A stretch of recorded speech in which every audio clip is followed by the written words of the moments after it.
Unit 1, Day 2, Variables and Expressions. Okay, this is where algebra really begins. Okay, variables are at the center of what algebra is. Okay, now I've actually put a big picture over these words because you're going to be writing a lot of things here. Okay, so I want to really stress how important it is not that you can just regurgitate, that you can just write all this stuff down. You need to understand what all these things mean.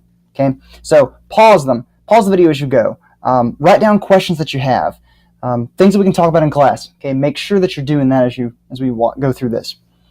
Okay, so some vocabulary to begin with. Okay, we have these three right here. I'm going to go through these one at a time. All right, so variable. Okay, a variable is a symbol used to represent a quantity that can change. That is what makes it variable. It changes. It can change. Okay, and the example we have here is 2x plus 3. Well, the variable in this case is x. We don't necessarily know what x is, okay, but it represents a number. Okay. Next we have constant, which is a value that does not change. And I will say this again, pause this video as you're going to make sure you get all this. A value that does not change. Okay, so in this case, a constant is actually this guy right here. Okay, so 3. 3 is 3 is 3. It's not going to change. Okay, now a very special constant that we see right here is this 2. Okay, and it is a very special constant because it's called the coefficient.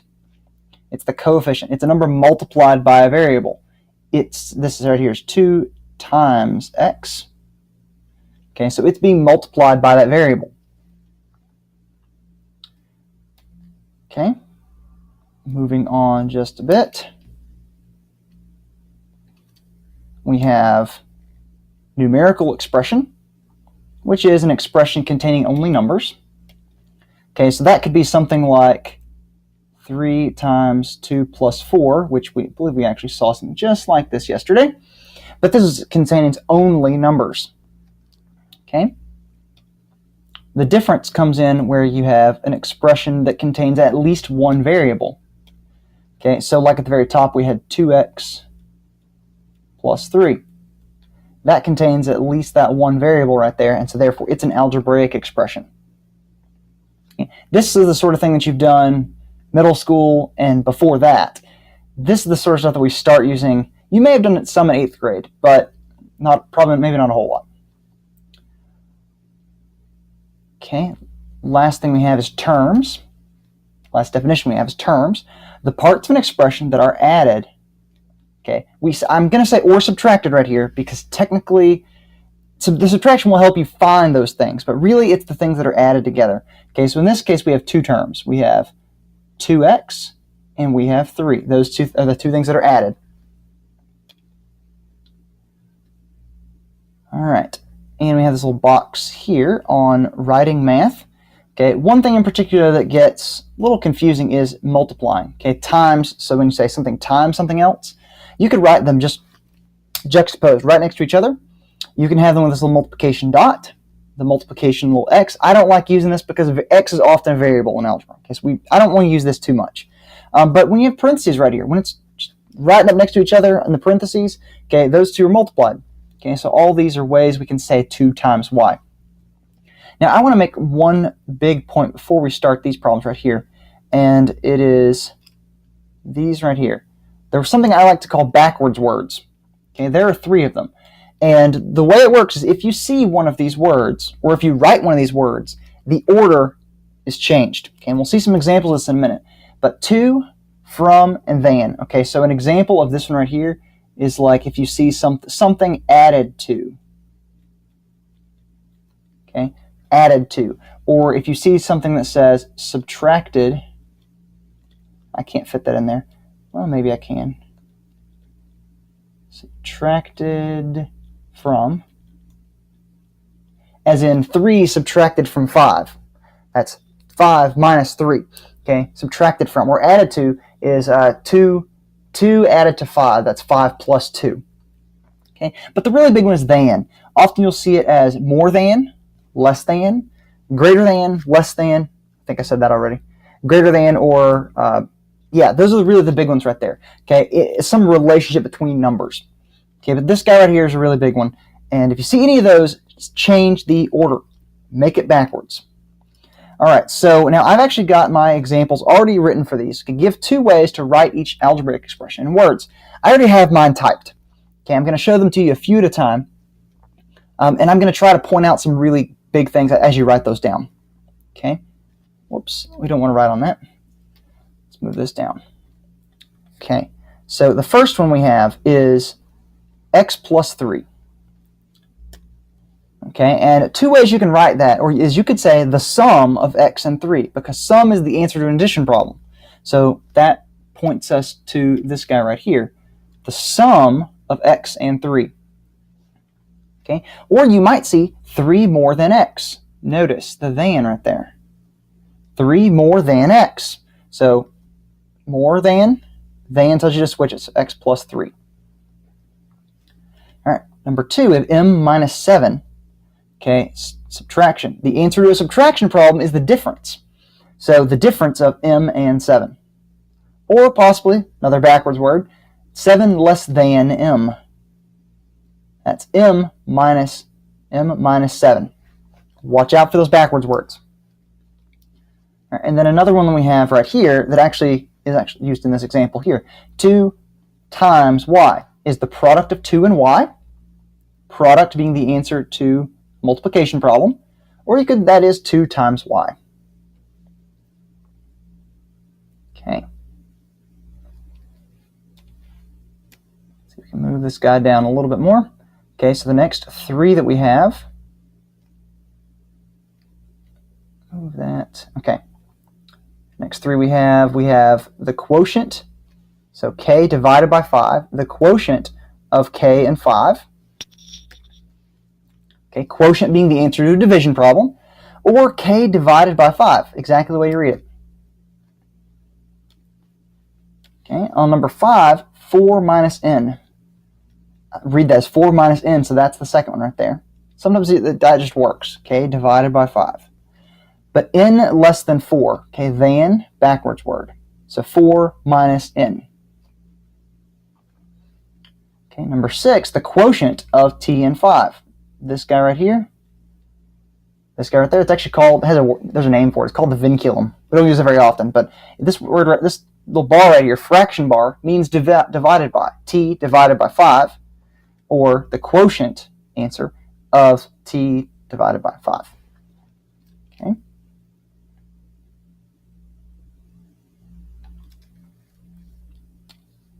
Okay.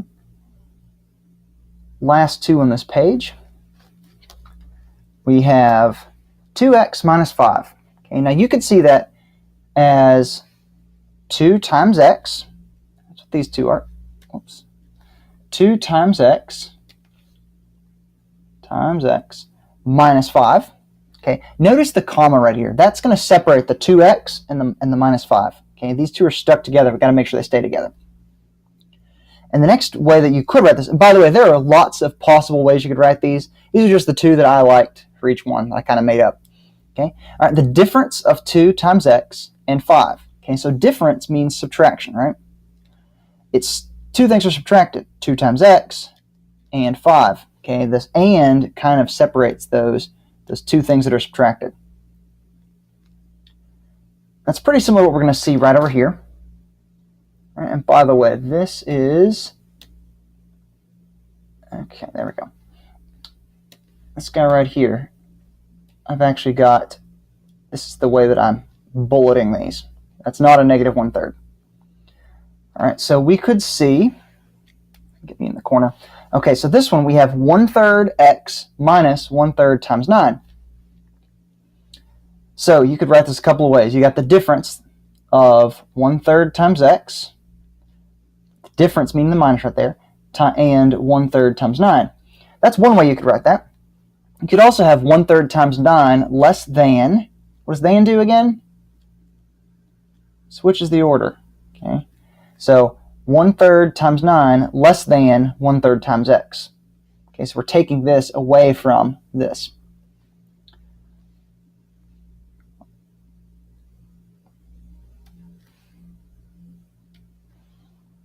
All right, so now I'm going to get to write some. All right, so write an expression for the following word problems. And I want to point out these words again. Make sure to leave this here. We've got to as in added to, from as in subtracted from, and than as in less than, more than, things like that. Okay, so number 9, in less than 4. First thing I notice is this word right here. That tells me I need to subtract.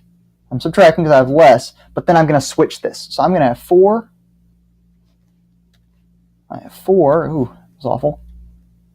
4 goes first, n goes second, and we have less. So we change that to that, to 4 minus n. Number 10, the quotient of t and 5. I believe this was actually on the front page, but the quotient means we are dividing. We're dividing t and 5.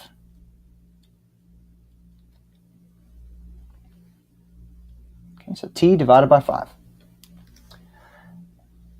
Okay, let's look at number 11, the product of 12 and the sum of negative 2 and x. Okay, so the product happens with 2 things. We've got 3 here. Okay, so it starts with this thing and this thing over here. Okay, so we're going to have 12 times something that's going to go over here. Okay, so I'm just going to go ahead and put a little dot there. Now the sum of negative 2 and x. So that means sum is addition. So we have negative 2 and x. Okay, now because these two are grouped together, I'm going to actually have to put parentheses here. You notice I wrote them here for a reason. Okay, number 12, 1/2 times something. It's going to be whatever's over here. So 1/2 is going to be by itself. And 1/2 is just, well, 1/2 times the difference. I'm going to have to put parentheses here. The difference of p and 3. Well, that is minus, and we have p and 3. So p minus 3.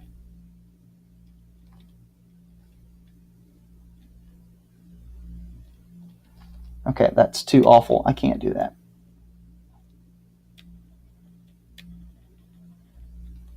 Okay, 1/2 times p minus 3. Okay. All right, next we have a couple of word problems. We're writing expressions still. So Lou drives at 65 miles per hour. Write the expression for the number of miles m that Lou drives in t hours. All right, so we're trying to write an expression for miles. So we could write something like this. M equals something. All right, so if I said, okay, he went 1 hour. Well, he goes 65 miles in 1 hour, right? So that means he goes 65 miles. We just did 1 times 65. What if I said 3 hours? Well, that's 65 for each one. So it'd be 65 times 3. So what we're really doing is we're taking 65 times whatever the t is, whatever the number of hours is. So 65t. And that's going to be our expression. So really what we were after is this right here, 65t. M is just helpful. All right, 14. The length of a rectangle is 4 units greater than its width, w. Write an expression for the length, L, of the rectangle. All right, so we want to see if we can translate this guy right here into some math. Okay, so first off, the length of a rectangle is, actually, it turns into equals. They're the same, so equals. The length, we just said we're using the letter L for that. So what we're really concerned with is 4 units greater than its width, w. So my question is, do you see any words that are just super important that I keep pointing out over and over and over? I can see one right there. Than.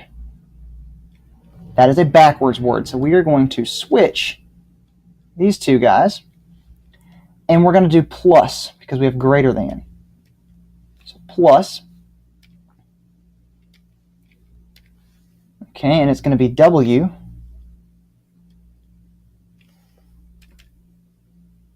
W plus 4. So the length, if you want to find the length and you do the width, you'd add 4 to the width since the length is 4 bigger than the width. Okay, so that's how those two are related. All right, next, and I said this at the beginning, but I want to say it again. It is super important, okay? Anywhere, probably more than anything else, it is uber important that you know what I'm doing here, that you're not just writing it down, that you get it, okay? So pause it, write your questions down, and make sure you ask me in class. That way we can make sure we're all on the same page. This is going to make a big difference later. Okay, 15A says Joey earns $5 for each car he washes. Okay, write an expression for the number of cars, C, Joey must wash to earn D dollars. All right, so write an expression for the number of cars. So it's going to be C equals. Okay. Now, I know how this would work if... Okay, I'm back. I don't know if you noticed, but I paused that. I realized there is a small problem with this. Okay, so I'm going to switch something around in this so that this works out nicer. So we are actually going to write an expression for the amount of money he earns. Okay, for the dollars D that Joey earns when he washes C cars. Okay, that's horrendous, but hopefully you get what I'm saying here.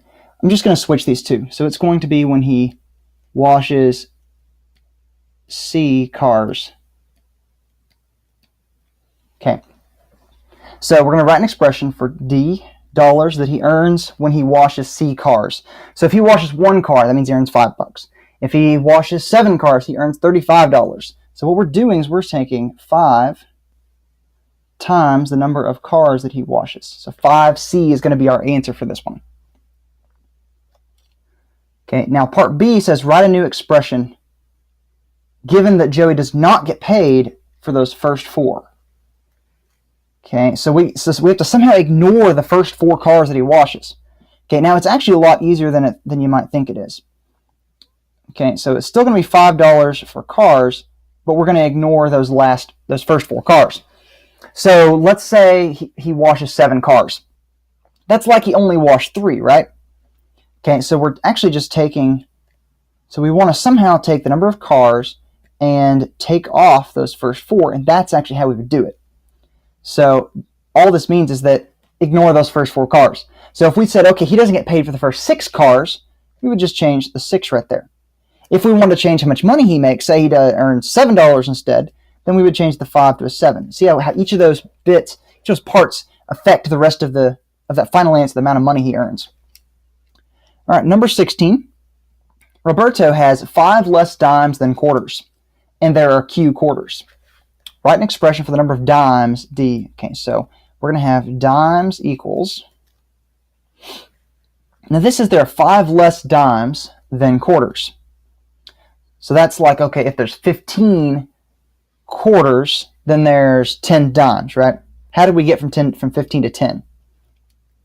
Or if we said there's 17 quarters, that means there are 12 dimes. We subtracted 5, right? So we're taking Q, the quarters, minus 5. All right, last problem, 17. Jim is paid for overtime when he works more than 40 hours per week. All right, now the way this is worded, you might think there's a plus something in there.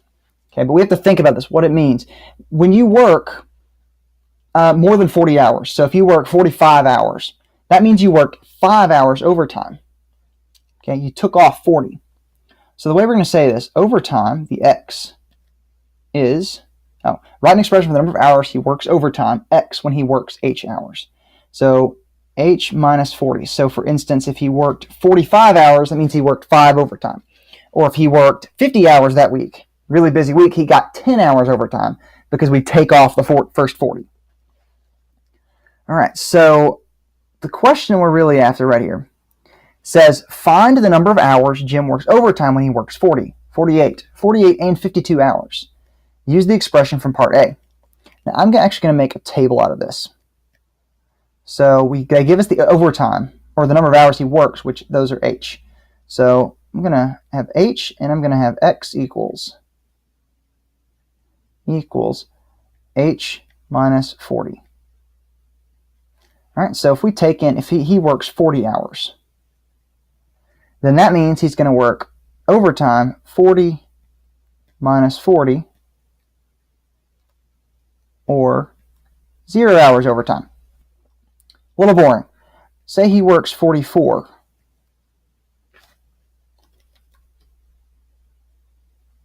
Okay, so he works 44, or he works 48, or he works 52.